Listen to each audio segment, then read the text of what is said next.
Hello, good morning everyone. This is Edwin Pineda and welcome to edwinpineda.net. I'm a home business dad. And today in our video training, I will share to you a basic financial education. And sa video na to, I will differentiate the spending habits of poor, the middle class, and the wealthy people. And also, I hope after this video training ay magkaroon kayo ng bagong pananaw on how to spend your money wisely. Okay, so let's proceed. Let us first discuss the basic financial term.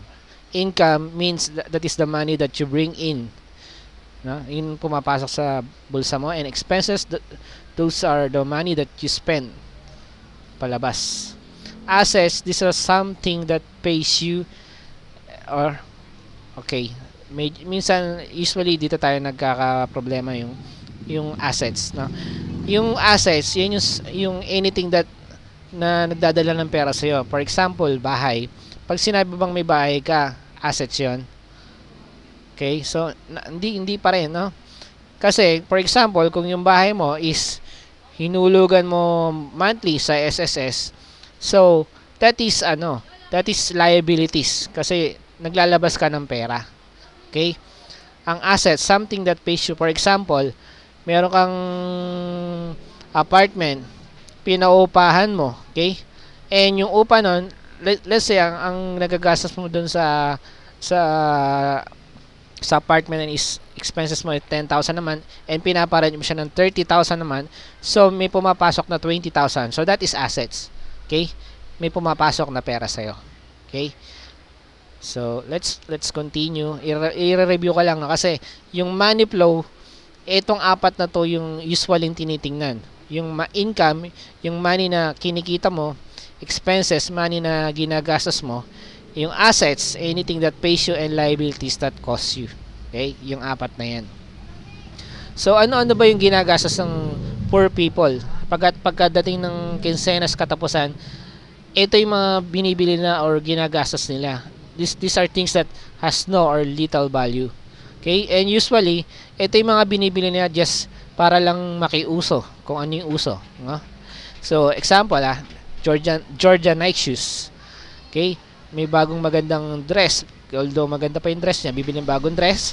And mag-upgrade ng TV. Although working pa yung TV nilang, let's say CRT, mag-upgrade siya sa LCD kasi yun ang uso na ngayon. Bibili ng jersey, a new iPhone or a new iPad. Okay? So, ano-ano itong mga binibili? Ito yung mga bagay na hindi nila kailangan para mag-survive. When I say mag-survive, for example, bigla ang kailangan, no? Knock on wood, bigla may na hospital, biglang kailangan humugot ng pera, wala kang pagkukunan ng pera kasi lahat ng pera mo ginastos mo na sa mga ito, no? Sa mga bagay-bagay na ito. Okay? So, let's see the money flow ng poor people. For example, kumikita siya ng 10,000. Pagdating ng 30 month, katapusan ng buwan, yung 10,000 niya is mapupunta na lang sa expenses. Bagong TV, okay, bagong sapatos, tapos okay, puro yung ano lang, kung ano lang yung nagusto nilang bilhin sa panandalian. Okay? Yung na-discuss ko kanina. Okay? So, yun yung mga expenses. And, for the assets and liabilities, wala. Okay? Wala sila niyan. Now, meron dalawang klase kung bakit ang tao ay hindi makapag-create ng yaman or ng wealth. Unang-una is lack of discipline or kahit anong mauna rito na, and lack of knowledge. Tingnan natin yung lack of knowledge. Lack of knowledge, ibig sabihin, hindi pa nila alam itong information na tinuturo ko sa inyo. Hindi pa nila alam to. Kaya hindi sila nakapag-build kasi hindi nila alam kung paano gawin. And lack of discipline, alam nila yung principles ng pera, no? Yung financial, basic, kahit itong financial basic 101 na tinuturo ko sa inyo. Pero yung wala naman silang discipline sa sarili nila. Although alam nila kung paano nila gagawin, pagdating ng sweldo, mas pumapasok pa rin yung desire nila for the moment kaysa doon kung ano yung dapat na nila yung isipin nila yung for the long term. Okay? Let's continue. What are the things na binibili ng middle class. So these are the things na binibili ng middle class. Bili sila ng kotse, na-upgrade nila yung kotse. Nag-expend sila ng mamamahaling dates, no? Pupunta sila kung saan. And also bumibili sila ng mga jewelries. So etong mga bagay na to, how do they bought this? Ginagamitan nila ng credit card. Okay? So ang mangyayari, akala mo assets yan, may yaman ka.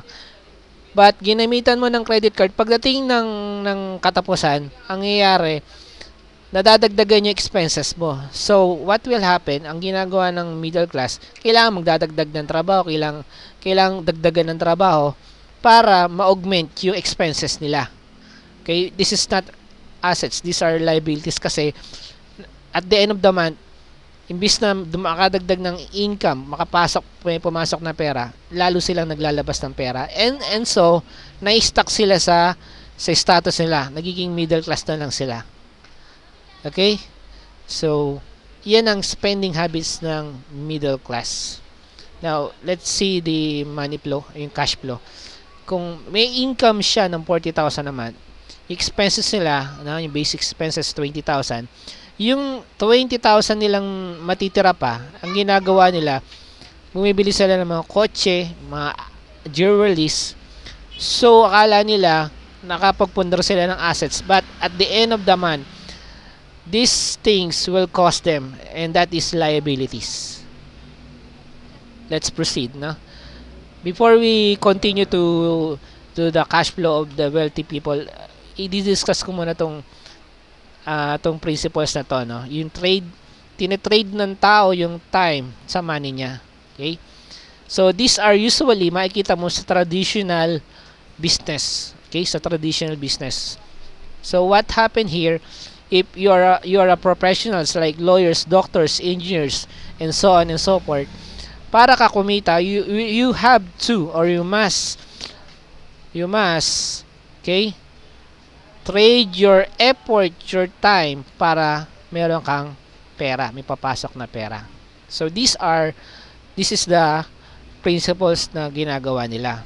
And the disadvantage with this one is once you punch out, no? Once na lumabas ka na ng opisina, wala lang pumapasok na pera sa iyo. Okay? So this is very important concept. So I hope na naintindihan niyo to, no? Yung tine-trade mo yung time to money. Okay? So these are yung mga professionals or those people na pumapasok sa office from 8 morning to 5 p.m. and almost halos ubusin na yung oras nila para lang kumita sila, may mauwi ng pera sa bahay. Okay? Let's move on. So another principles, leveraging time for money. So, ano ibig sabihin ba ng leveraging time for money? So, kailangan, para makapag-generate ka ng wealth, kailangan gamitin mo yung time ng ibang tao, yung effort ng ibang tao para makapag-generate ka ng money. So, paano mo gagawin yun? There are two ways. You must own a corporation. For example, pag nag-aari ka ng isang malaking kumpanya, let's say meron kang branch ng Jollibee, for example ng Jollibee, no? Since may-ari ka ng Jollibee, okay, so meron kang mga tao dyan, like mga managers, service crew, okay, everyone, okay, sa isang branch. So what will happen, kahit ikaw umabsent ka, since ikaw naman ang owner nitong business na to, there are people under you that will work for you using their time and effort. So, ibig sabihin, kahit absent ka, hindi ka pumasok, kumikita ka pa rin. Because there are someone working for you, working for your business. Okay? I hope naintindihan nyo to. And next,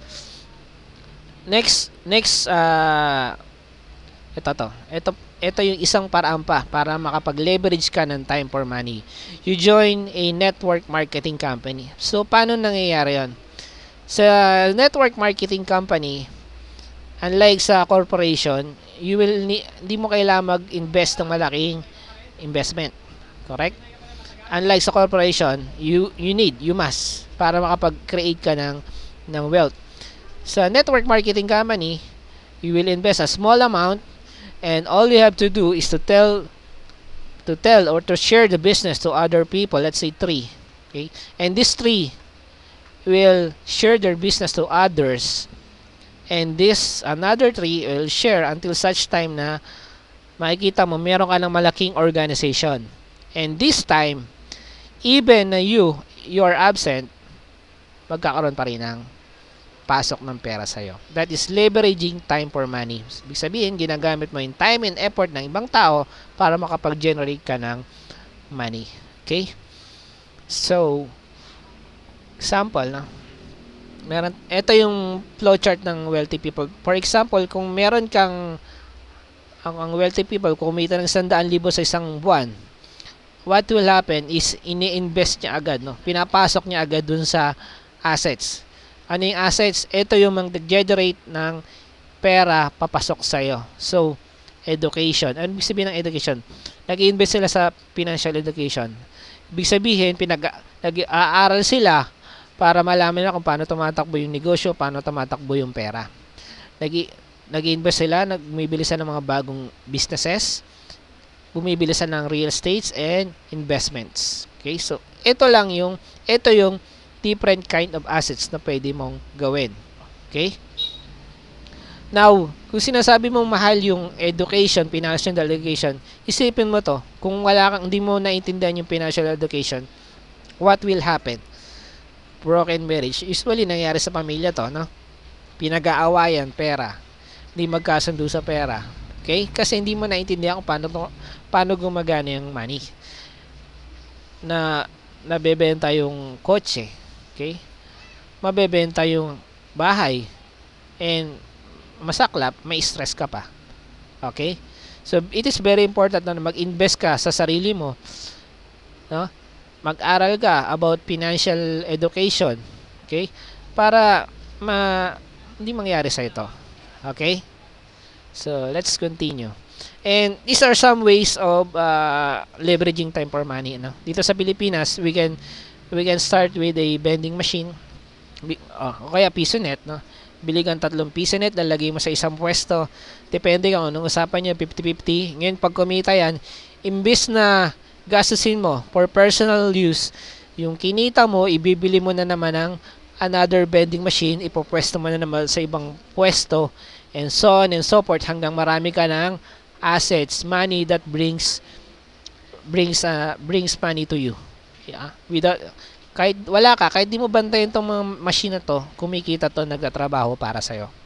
Okay, so another one is network marketing company. Yung binanggit ko na kanina, and sabi nga ni Robert Kiyosaki, kung mag-uumpisa uli siya sa simula, o saan siya magsisimula? Gusto niya, magsisimula siya ng negosyo sa isang network marketing company.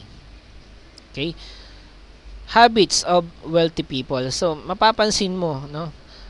Ang mga tao, mayayaman, ganito yung habits nila. Nagre-research sila and they understand financial term. Ngayon, yung iba naman, dahil hindi sila nagre-research, hindi nila natindihan yung financial term, these are most commonly mga poor people.